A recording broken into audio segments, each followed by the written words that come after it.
有关电视机、洗衣机、电冰箱、空调的处理方法。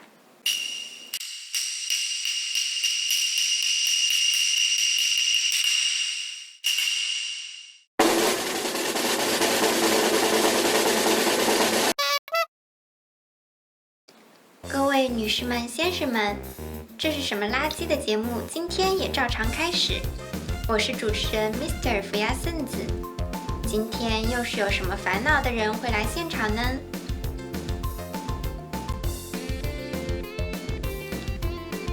早上好，福亚圣子。早上好。刚好，快来帮我处理掉这个电视机。比如说，这个磁带会自动消灭。要是电冰箱也能这样消灭掉就好了。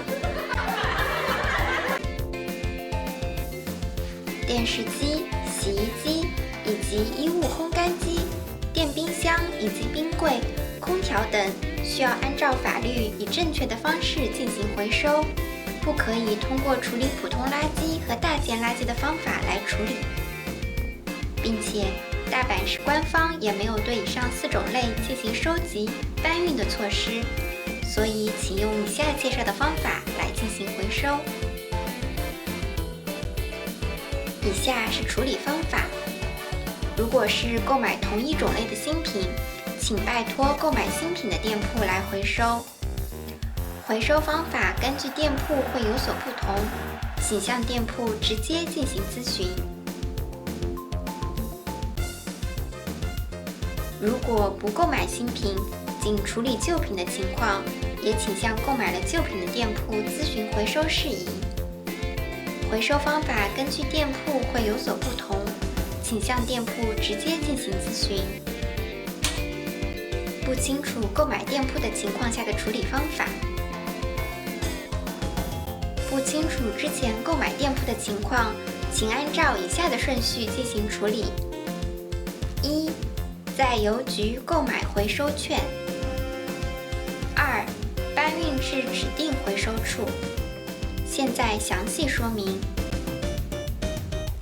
在购买回收券之前，请确认以下内容：制造厂家的名称与电视机的大小，以印在正面的型号或是印在反面的额地形式型号来进行区分。显示尺寸15型以下为小，显示尺寸16型以上的为大。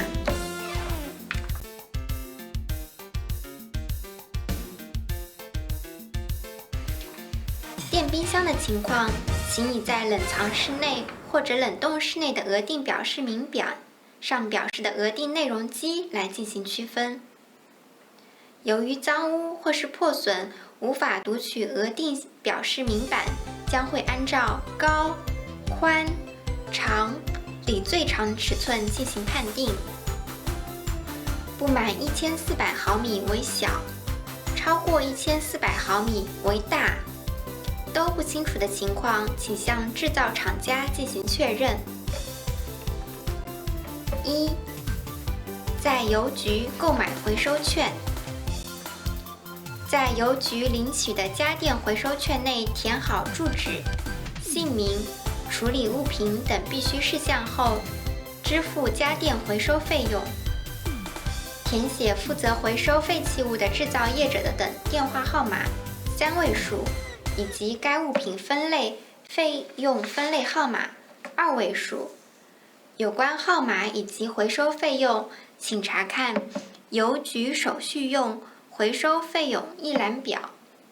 详情事项请以红字标注，方便处理理解。2. 搬运至指定回收处。可以直接搬送至回收地点的人，请将处理物品与已经事先支付好的家电回收券一并带至回收地点。有关指定回收地点，请在一般财团法人家电回收券中心的官方主页进行确认，或是向大阪市环境局家庭垃圾减量科进行咨询。无法直接搬送至回收地点的人，请拜托有大阪市一般废弃物收集搬运许可的认可业者搬送，但是需要搬送费用。将有限的资源有效利用。